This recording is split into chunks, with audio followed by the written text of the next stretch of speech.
आज हम लोग सीटिंग अरेंजमेंट का बैठक व्यवस्था पढ़ेंगे। बैठक व्यवस्था में हम देखेंगे कि बैठक व्यवस्था जो होती है हमारी, उसमें प्रकार कितने होते हैं। प्रकार में जैसे आपका आ गया एक सर्कल वृत्तीय प्रकार, फिर रेखीय प्रकार, फिर आयताकार प्रकार। तो इन तीनों को हम डिफाइन करेंगे। इन तीनों पर हमारा प्रश्न होगा और देखेंगे कि कितनी आसानी से प्रश्नों को कर सकते हैं। एक बहुत ही मॉडर्न तरीके से रीजनिंग को पढ़ने की कोशिश करेंगे, जो शायद अभी तक कि यूट्यूब पर शायद अभी तक किसी ने उस तरह से मॉडर्न रीजनिंग नहीं पढ़ाया है। मॉडर्न शब्द का यूज कर रहा हूँ क्योंकि यूट्यूब पर हज़ारों लाखों टीचर रीजनिंग पढ़ाए हैं। मेरा पढ़ाने का तरीका और मेरा पढ़ने का भी तरीका यही रहा है कि जिससे हमारा हमेशा बेस्ट परफॉर्मेंस रहा है रीजनिंग में। तो रीजनिंग जिस तरह से हमने पढ़ा है, कुछ दोस्तों को अपने पढ़ाया भी है, तो हम पढ़ेंगे उसी तरह से, बिल्कुल नए तरीके से रीजनिंग पढ़ेंगे। शायद आप नहीं पढ़े होंगे। और ये हमारा सेशन, ये पहला वीडियो है और पहला सेशन है, तो पहला सेशन ही हम बैठकीय व्यवस्था से स्टार्ट करेंगे, जिसको सीटिंग अरेंजमेंट कहते हैं इंग्लिश में। तो चलिए आइए देखते हैं और किस तरह से हम रीजनिंग को पढ़ते हैं कि शायद आप पूरे एक क्वेश्चन को पूरे माइंड में आप इमेज करके उसको सॉल्व कर सकते हैं आसानी से। तो चलिए स्टार्ट करते हैं। पहले हमारा है बैठक व्यवस्था। बैठक व्यवस्था में देखते हैं कितने प्रकार है, यानी टाइप है। उस टाइप पर किस तरह का प्रश्न पूछते हैं, उस प्रश्न पर फिर हम एग्जाम्पल के अकॉर्डिंग जो है उसको हल करेंगे। तो पहला हमारा जो है ये लिखते हैं बैठक व्यवस्था।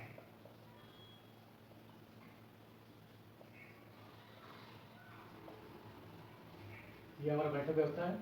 अब इसमें तीन तरह के आते हैं प्रश्न। एक आता है रेखीय, दूसरा आता है वृत्तीय और तीसरा जो आता है आयताकार। तो आयताकार तीसरा में जो होता है उससे प्रश्न कम आते हैं। तो देखते हैं इसमें पहला रेखीय।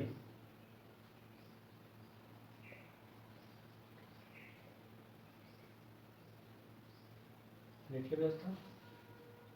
दूसरा हमारा हो गया वृत्तीय।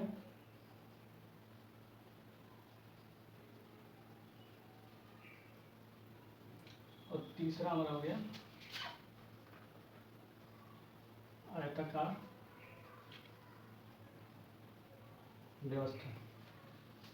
हालांकि ये और ये सेम होता है, दोनों में केंद्र की और केंद्र से बाहर की ओर से बातें करते हैं, और ये इन दोनों से डिफरेंस होता है। इसमें रेखीय में आपका हो गया, इसमें भी दो तरह के प्रश्न आते हैं, दो बातें इसमें की जाती है बस। एक आ जाता है आपका दायां बायां और दूसरा आता है आपका दायां। ठीक है, इसमें भी आपका दो तरह का होता है। एक आता है आपका, कहता है केंद्र की ओर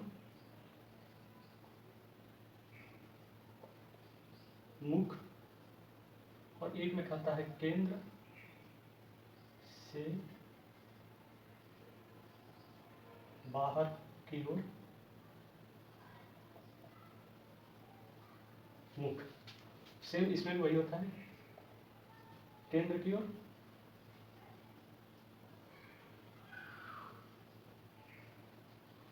और ये होता है केंद्र से बाहर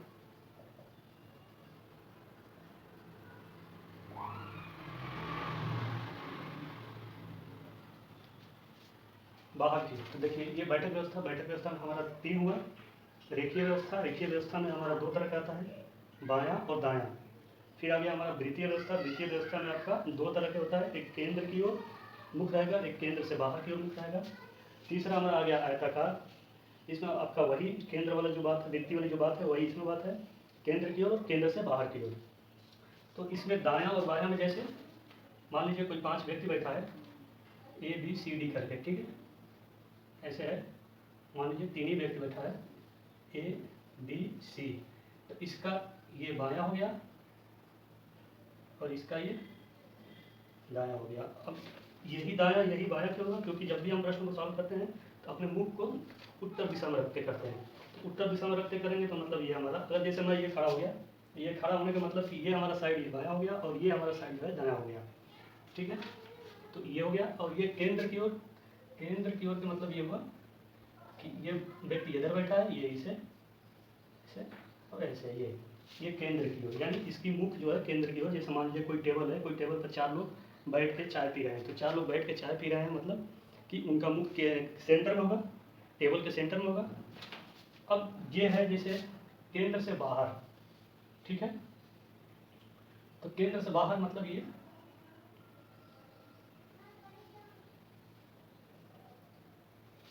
केंद्र से बाहर मतलब कि इनकी मुख बाहर की तरफ है, यानी इनकी पीठ जो है टेबल के सेंटर की तरफ है।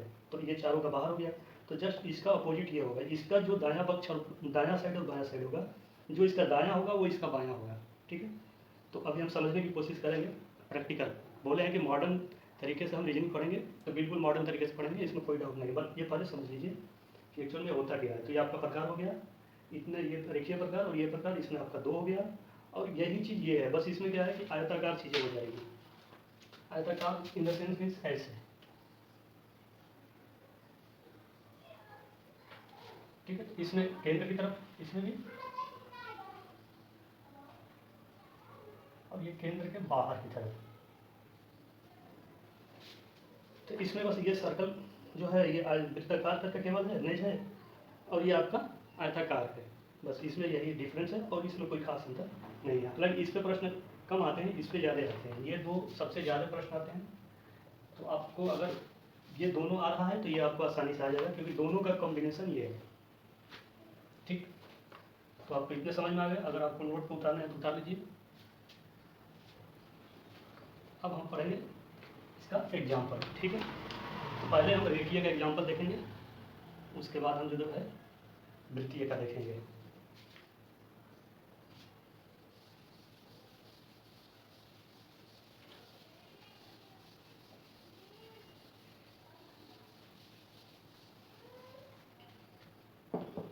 एग्जाम्पल में जैसे हम रेखीय वाला पढ़ते हैं पहले।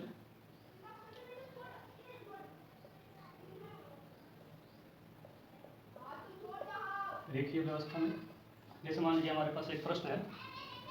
प्रश्न ये कह रहा है कि 5 लड़के एक कतार में खड़े हैं। ठीक है, 5 लड़के एक कतार में खड़े हैं, सभी का मुख उत्तर दिशा में है। सभी का मुख उत्तर दिशा में है। ठीक है, महेश सुरेश और मोहन के बीच में है। कह रहा है कि महेश जो है सुरेश और मोहन के बीच में है। सुरेश और मोहन के बीच में है। ठीक है, मोती बाईं ओर सुरेश के तुरंत बाद है। कह रहा है कि मोती बाईं ओर सुरेश के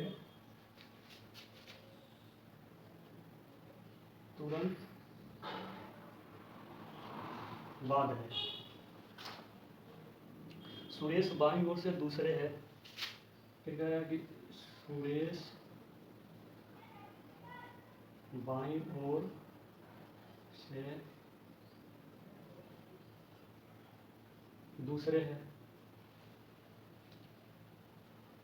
गोपाल कतार के एक छोर पर है।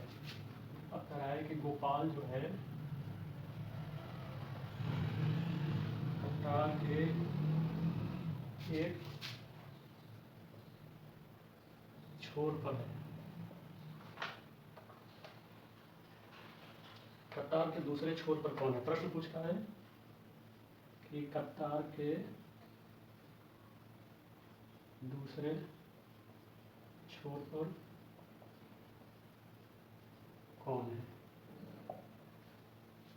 यानी हमारा प्रश्न यही है। ठीक, 5 लड़के एक कतार में खड़े हैं, सभी का मुख उत्तर दिशा में है। यानी हमें ये पता चल गया कि मुख किधर है सभी का। ठीक है, लड़कों की संख्या 5 है। ठीक, और सभी का मुख उत्तर दिशा में, यानी इस तरह के डायरेक्शन में है। अब कह रहा है कि महेश सुरेश और मोहन के बीच में है। तो ये तो कंफर्म हो गया आपका कि सुरेश और मोहन के बीच में कौन है? महेश है।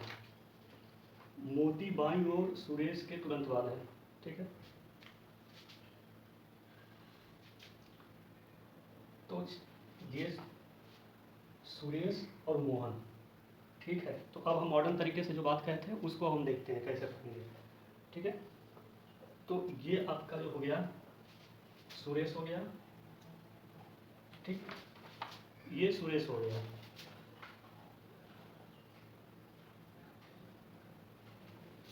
अब इसकी आंखें बाहर इसलिए नहीं दिख रही है क्योंकि ये उत्तर दिशा में डायरेक्शन में देख रहा है।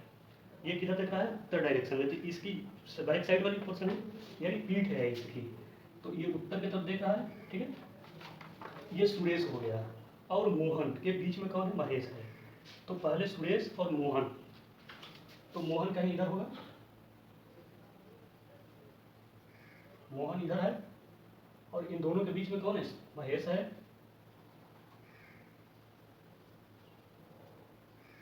अब इन दोनों के बीच में कौन है? महेश है। देखिए, प्रश्न को समझना बहुत जरूरी है। अगर प्रश्न समझ जाएंगे तो इस तरह के प्रश्न आएंगे तो आपके दिमाग में एक इमेज बन जाएगा और उसको आप आसानी से सॉल्व कर सकते हैं, क्योंकि वहाँ पर तो आपको ये चीज़ों की जरूरत पड़ेगी नहीं, या ले तो जा नहीं सकते हैं आप, कि ले जाएंगे और आसानी से उसको जो है सेटअप करके करेंगे। तो वो ये इसलिए है ताकि आप प्रश्न को समझ जाइए आसानी से, और जब प्रश्न समझ जाएंगे कि कैसे हो रहा है तो वहाँ पर कैसे भी प्रश्न आएंगे तो आपको वहाँ की जो रफ कॉपी है उस पर पेन चलाने की बहुत कम जरूरत पड़ेगी, या चलाने की भी जरूरत पड़ेगी आपको तो बहुत जल्दी फास्टली आपका हो जाएगा। ठीक है, इसीलिए मैंने मॉडर्न तरीके से आपको पढ़ाना स्टार्ट किया है। जिस तरीके से मैंने पढ़ा है, कुछ दोस्तों को अपने पढ़ाया भी है जिनकी बहुत अच्छी रीजनिंग है, मेरी भी ठीक ही ठाक है, बहुत अच्छी नहीं कर सकते लेकिन ठीक है, अच्छा है, काम चल जाता है। तो ये आपका सुरेश, ठीक, और ये महेश। तो आप मान लीजिए मोहन, तो सुरेश और मोहन के बीच में, सुरेश और मोहन के बीच में, तो मोहन ये हो गया, तो ये आपका मान लीजिए मोहन हो गया। ठीक है, तो ये सुरेश हो गया, ये मोहन हो गया। अब इन दोनों के बीच में कौन है? महेश है। तो आप इन दोनों के बीच में महेश हो गया। अब ये सब किधर देख रहे हैं? उत्तर डायरेक्शन में। उसने पहले ही इंडिकेट किया कि किधर देख रहे हैं? उत्तर दिशा में। ठीक है, तो ये उत्तर दिशा में तीनों देख रहे हैं। अब उसके बाद कह रहा है कि मोती बाईं ओर सुरेश के है, तो सुरेश के बाईं ओर है, तो सुरेश ये है, तो इसका बायां साइड कौन सा पड़ेगा? क्योंकि उत्तर में देख रहा है तो यही है इसका बायां साइड, बायां साइड तो ये है, तो इसके बाएं में कौन है? मोती है। तो ये हो गया आपका मोती। ठीक है, सुरेश के बाएं साइड में, तो ये सुरेश के बाएं साइड में मोती हो गया। ठीक, सुरेश के बाईं, मोती बाईं ओर, सुरेश के तुरंत बाद है। अब इस बात को ध्यान रखिएगा, जब इस तरह के शब्द इस्तेमाल करें ना तुरंत बाद, तो इसका मतलब ये हुआ कि इस मोती और सुरेश के बीच में कोई नहीं है, मोती और सुरेश के बीच में कोई नहीं है, तुरंत बाद कह रहा है, मतलब इसके पास ही है, इसके बीच में कोई नहीं है। तो ये भी किधर देख रहा है? उत्तर डायरेक्शन में। इस पॉइंट को आप हमेशा प्रश्नों में याद रखेंगे। अब अगर सुरेश के बाईं ओर से दूसरे है, सुरेश के बाईं ओर से दूसरे है, गोपाल कतार के एक छोर पर है।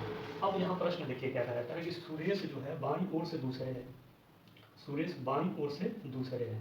तो अभी तो ये सुरेश पहला है क्योंकि ये बाईं ओर से, ठीक, तो ये हो गया आपका सुरेश बाईं ओर से दूसरी है, तो ये तो दूसरी हो गया, ये पहला हो गया, ये दूसरा हो गया, सही है। अब गोपाल कतार के एक छोर पर है। अब देखिए यहाँ पर गोपाल कतार के एक छोर पर है, तो कतार के दूसरे छोर पर कौन है? तो प्रश्न यहाँ आपको कंफ्यूज करेगा कि गोपाल कतार के एक छोर पर है, अब इधर है कि इधर है, तो ये पॉइंट आपकी क्लियर करेगी। ये वाली जो भाग है ये पॉइंट ही आपको बताएगी कि गोपाल इधर है कि इधर है। ठीक, क्यों? क्यों कह रहे कि सुरेश बाईं ओर से दूसरे, कंफर्म कर दिया कि दूसरे है। अब अगर गोपाल को आप यहाँ लगा दोगे, गोपाल को आप मान लो यहाँ कर दोगे, गोपाल को आप यहाँ कर दिए, तो सुरेश किस स्थान पर हो जाएगा? बाईं ओर से, तीसरे हो जाएगा। तो ये प्रश्न ही गलत हो जाएगा उसका, जबकि प्रश्न उसने सही दिया है, तो कंफर्म है कि गोपाल यहाँ नहीं बैठेगा। ठीक है, तो गोपाल किधर बैठेगा? किधर बैठेगा? गोपाल किधर बैठेगा?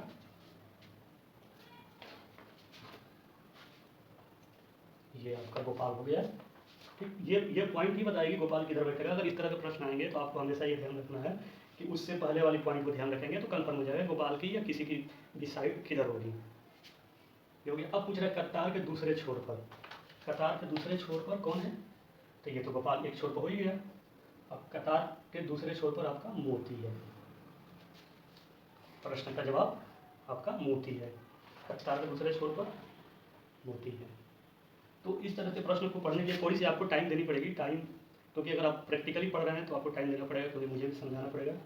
लेकिन अगर प्रश्न को एक बार आप समझ गए तो आपको चीज़ें आसानी से डील हो जाएगी। तो आप सब उत्तर की तरफ देख रहे हैं जैसे, तो सबका ये दायां साइड है, बायां साइड है, सॉरी, सबका ये बायां साइड है। अब इन सबका ये दायां साइड है। इनकी आंखें नहीं दिख रही है इसलिए कि ये उत्तर उत्तर डायरेक्शन में देख रहे हैं। अगर ये देखते दक्षिण में तो इनकी आंखें भी दिखती, मैंने आंखें भी बनाई हुई है। तो ठीक है, तो ये प्रश्न आपका हो गया। अब हम देखेंगे अगले प्रश्न। अगला प्रश्न में हमारा क्या है, चलिए देखते हैं। आज हम रेखीय ही पढ़ेंगे, रेखीय के बारे में ही जानने की कोशिश करेंगे। उसके बाद अगले सेशन में हमारा जो पार्ट नेक्स्ट आएगा उसमें हम द्वितीय पढ़ेंगे और आयताकार पढ़ेंगे। तो ये प्रश्न हो गया हमारा, ठीक।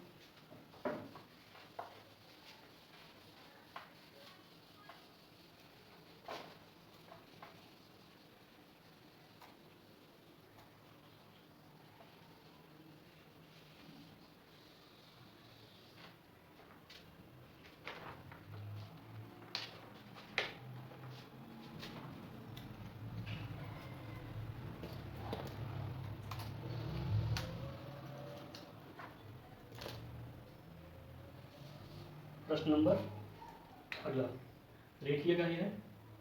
इसमें क्या रहा है, जैसे 5 मित्र एक बेंच पर बैठे हैं, ठीक है। बेंच आप समझ रहे हैं, बेंच ऐसे ही होता है,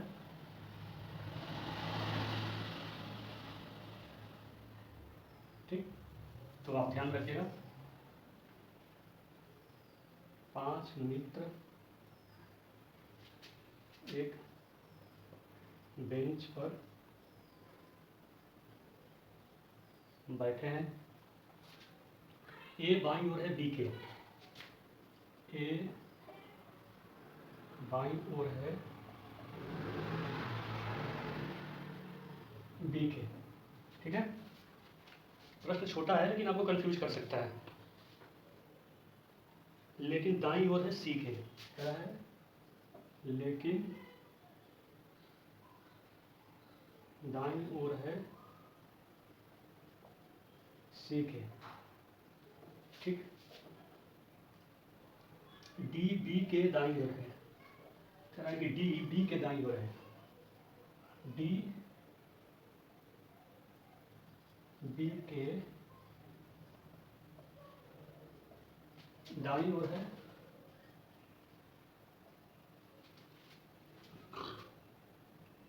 लेकिन ई के बाईं ओर है,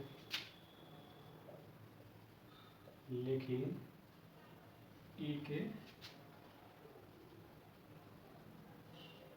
बाईं ओर है।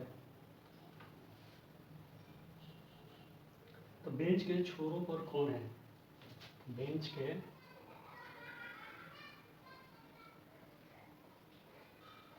छोरों पर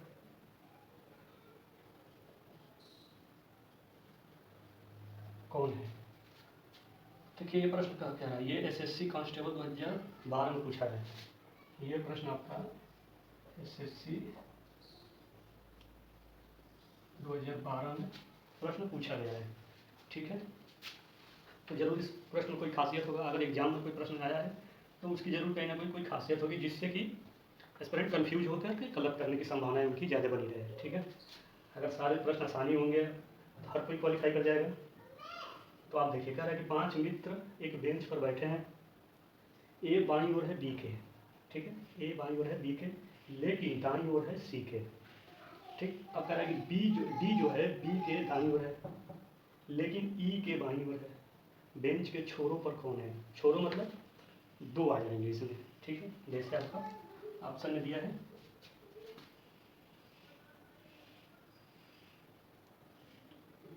ए बी, ए डी, सी में दिया है बी डी, और डी दिया है सी ए, ठीक है। ये आप ऑप्शन है, आप भी कर सकते हैं, लेकिन मैं आपको मॉडर्न तरीके से रीजनिंग पढ़ाने का वादा करूँगा। मैं उसी तरह पढ़ाऊँगा ताकि आपको समझ में आ जाए, और जो नए हैं उनको तो बिल्कुल समझ में आ जाए, जो नए नहीं है पढ़ चुके हैं उनको और अच्छी तरह से बेहतर तरीके से समझ में आ जाए, ठीक। तो चलिए देखते हैं। 5 मित्र हो गया आपका A B C D E. अब कह रहा है कि ए बाईं ओर है बी के, तो ए बाईं ओर है बी के, ए किसके बाईं है, बाईं ओर है बी के, तो ये हमारा, एक मिनट, एक इसके बाई हो रहा बी के, तो ये हमारा बी हो गया, ठीक है। और इसमें पहली बात, अब हम कैसे डिसाइड करेंगे कि बायां दायां कौन है, तो हम हमेशा क्या करते हैं, प्रश्न को वैसे ही करते हैं जैसे हम सीटिंग हमारी रहती है, बैठने का जो हमारा रहता है, तो हम हमेशा उत्तर डायरेक्शन में लेकर के करते हैं, ठीक है। वैसे आप दक्षिण डायरेक्शन में भी लेके कर सकते हैं, तो उत्तर वही रहेगा, लेकिन हमें करने में आसानी होती है, जो कि जिधर हम बैठे रहते हैं, हमारा जिधर मुख रहता है, उधर से ही अगर करते हैं तो आसानी से प्रश्न हल हो जाते हैं, ठीक है। तो हम मान के चलते हैं कि ये सबकी डायरेक्शन उत्तर डायरेक्शन में है, ठीक है। तो अब कह रहा है कि ए बाईं ओर है बी के, बी हो गया, अब इसके बाईं ओर है ए, ठीक है। ये हमारा इसके बाईं ओर हो गया, ठीक, यही होगा। अगर हम बना लें इसे डायरेक्शन, तो ये हमारा बायां हो गया, ये हमारा दायां हो गया, और ये हमारा बैठने का डायरेक्शन हो गया। तो बी के बाईं ओर है, ए बी के बाईं ओर है, वहाँ पर लिखा हुआ है। लेकिन अब यहाँ आ गया ये पॉइंट, इस पॉइंट को ध्यान में रखिए, जब भी लेकिन या और, सॉरी, और या लेकिन दिया हो, तो हमेशा फर्स्ट पर्सन की बात करते हैं। ये फर्स्ट पर्सन जो हमारा ए, ये हमारा जो है ये फर्स्ट पर्सन है, हमेशा इसकी बात लेकर के बात करेंगे। कह रहा है कि और या लेकिन, और या लेकिन, तो यहाँ लेकिन है, तो लेकिन दाईं ओर है सी के, यानी कौन है साइड सी के दाईं ओर, ए है फर्स्ट पर्सन। जब भी ये दोनों पॉइंट आए, इंग्लिश में आएगा तो एंड या बट, ऐसे करके आएगा। सी के दाईं ओर है, तो सी के ए दाईं ओर, तो सी किधर होगा, इधर होगा, क्योंकि सी के दाईं ओर है। तो अगर आपका सी के दाईं ओर है, तो ये सी हो गया, सी के दाईं ओर है बी, सी के दाईं ओर है बी के बाईं ओर है, ये कन्फर्म हो गया। यहाँ पर कह रहा है कि डी बी के दाईं ओर है। अब यहाँ आ गया डी जो है बी के दाईं ओर है, तो बी का दायां कौन सा पड़ेगा, यही पड़ेगा ना, ये है, ये उत्तर की तरफ देख रहा है, तो अगर यहाँ बैठा है तो इसका दायां डी पड़ेगा, तो आपका ये डी हो गया, ठीक। तो ये आपका बी, ये सी, ए सी, और ये डी, डी के दाईं ओर। कह रहा है लेकिन, अब फिर यहाँ पर आ गया आपका लेकिन, फिर पॉइंट दे रहा है, तो ये किस पर्सन की बात कर रहा है, अब यहाँ पर नहीं जाएंगे, अब यहाँ आ जाएंगे, इसकी बात कर रहा है, यानी डी की। लेकिन ई के बाईं ओर है, कौन, डी, ई के बाईं ओर, ई के ये बाईं ओर है, तो ई किधर है, अगर ई को इधर लिखेंगे तो दायां पड़ जाएगा, तो ई इधर ही आएगा ना, ई के बाईं ओर, तो मान लीजिए ये ई हो गया, ठीक। तो ये ई के बाईं ओर हो गया, डी जो ई के बाईं ओर हो गया। तो अब करेंगे बेंच के छोरो, छोरो जब मतलब छोर और छोरो, मतलब दोनों छोर की बात कर रहा है, इस छोर की इस छोर की, इस छोर की इस छोर की बात कर रहा है, कौन है, तो कौन है दोनों छोर, सी और ई, आसानी से आपको दिख गया। अब इसमें हम खोजेंगे ऑप्शन में सी और ई कहाँ है, तो ये है ऑप्शन डी आपका सही है, दोनों छोरों पर सी है और ई है। तो आसानी से प्रश्न समझ में आ गए। और इसमें जो पॉइंट है वो पॉइंट को ही ध्यान रखना है आपको, कि लेकिन और ऐसे दिया है आपको, तो ये फर्स्ट पर्सन की बात करता है, तो फर्स्ट पर्सन के ही ध्यान में रख करके इस प्रश्न को करेंगे, ठीक। अब देखते हैं हम अगला प्रश्न, हमारा अगला प्रश्न क्या कर रहा है और कैसे है। थोड़ी सी टाइम टेकिंग वाली चीज़ें है प्रश्न, हालांकि टाइम टेकिंग वाला नहीं है, आसानी से आप कर सकते हैं, लेकिन समझना बहुत जरूरी है। और मेरे समझाने का मकसद ये है कि जो स्टार्टिंग अभी किए हैं तैयारी की किसी भी एग्ज़ाम की, उनके लिए भी बहुत आसानी से समझ में आए, और जो तैयारी कर चुके हैं, जो पढ़ चुके हैं रीजनिंग, उनके लिए भी फास्ट टेक्निक से और वो जल्दी करें, ये हमारा मकसद है रीजनिंग पढ़ाने का। और बहुत सारे चैप्टर अभी बहुत सारे तरीके से पढ़ेंगे, पूरी रीजनिंग एक मॉडर्न तरीके से पढ़ेंगे, उस मॉडर्न तरीके से अभी तक शायद कोई नहीं पढ़ाया है मुझे, जहाँ तक मैंने भी पढ़ा है यूट्यूब पर बहुत सारे टीचरों से, हालांकि बहुत अच्छे अच्छे टीचर भी हैं पढ़ाने वाले, नो डाउट, लेकिन हम बिल्कुल मॉडर्न तरीके से पढ़ेंगे, ठीक। चलिए देखेंगे अगला प्रश्न। अगला प्रश्न में भी हमारा यही रेखीय से ही होगा।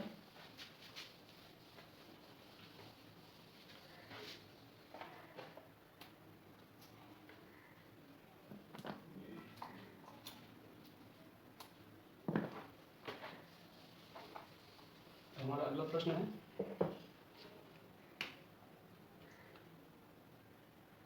कह रहा है कि एक जन्मदिन पार्टी में, जैसे हमारा अगला प्रश्न है, एक जन्मदिन पार्टी में 5 मित्र एक पंक्ति में बैठे हैं, इसमें भी वही कह रहा है 5 नींव एक पट्टी में बैठे हैं। ठीक, एम बाईं ओर है ओके, इसमें बैठा है एम बाईं ओर है ओके। ठीक है,